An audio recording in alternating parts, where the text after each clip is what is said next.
Well, it's the first week of LCS with coverage brought to you by Alienware. I'm joined right now by Dhokla here on day 2 of the week. They just played a very confident match against EG. You guys had that in hand the whole time, right?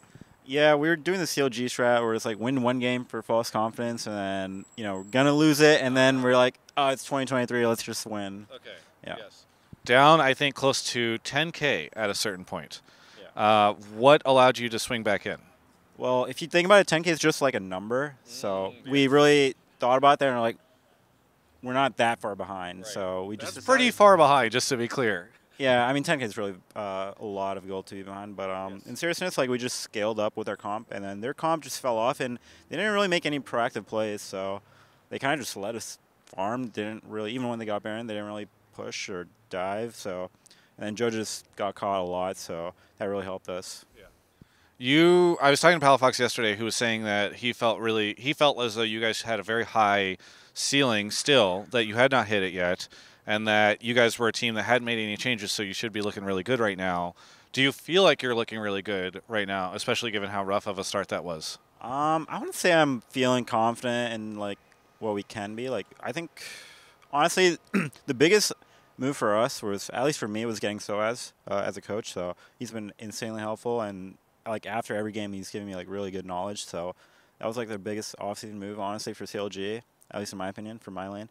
But yeah, I don't know what the question was.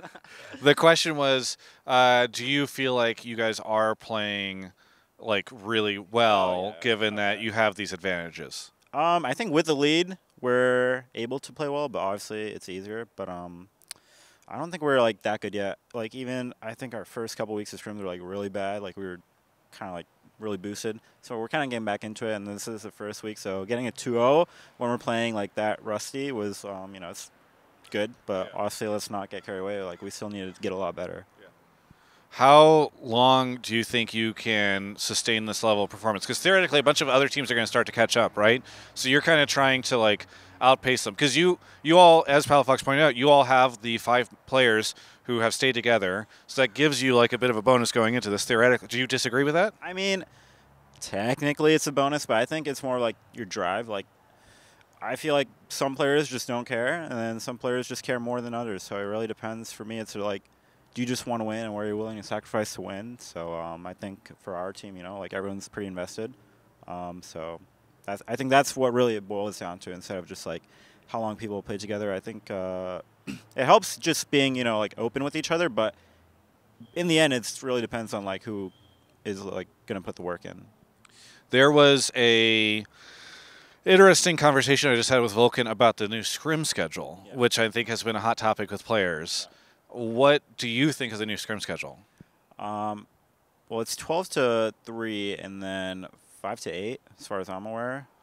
It was 1 to 4 and 6 to 9, but I think I don't like the 2-hour break. I'm okay with the break, but I think it should be like an hour or like an hour 30, because scrims usually run late, so you're just kind of eating into that time anyway. So you have like an hour break, which I think is like fine. Yeah. 2 hours I think is a bit excessive, because then you're kind of just like, do I just play solo queue? Do I eat beforehand? Like, do I just relax a bit, get my mental reset? So I like the new schedule personally. It was like when I first joined LCS, it was pretty similar. It was 11 to 2, and then 4 to 7, I think, was the schedule. So it's kind of like bringing me back to that. But I personally like it. I mean, I'm always down to scrim more. I think it's just good. So I'm a fan of it. All right. Anything that we can expect from CLG going forward? Okay. I will improve and hopefully not die in the silent as much. I think Soaz will really help me out with that when he comes over. And for us as a team, I think people are still underrating us, which I don't really care, honestly. Like, it's a better story when we just win. And, last summer we didn't really get to where we wanted. So, this year that's just a goal to like get over that hump. And, I think we can do it. Very good. Anything to say to the fans?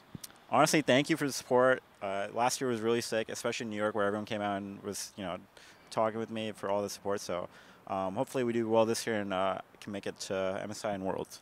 Very good. Thank you for the interview. For everyone else, you can check out the rest of my coverage of all things LCS right here on my YouTube channel. As an American, I don't drink very much tea. But I tried some tea recently, and it was very good. I'm thinking about getting more into drinking tea. And that's great because if you are like that and you're interested, I'm going to be giving you the tea all year long for the LCS, all the coverage, all the news, all the interesting stuff right here on this channel. We'll do that on Hotline League. We'll do it in Blame Game. We'll do it on interviews, all the stuff. So stay tuned for more tea. And if you like that tea, it's brought to you by Alienware, who sponsored this video. Thank you to Alienware. Check out the link in the description below. They've got amazing products. And yeah, if anybody's got any good tea recipes, that's good. My first name is Travis. It starts with a T. So there's a lot going on here with tea.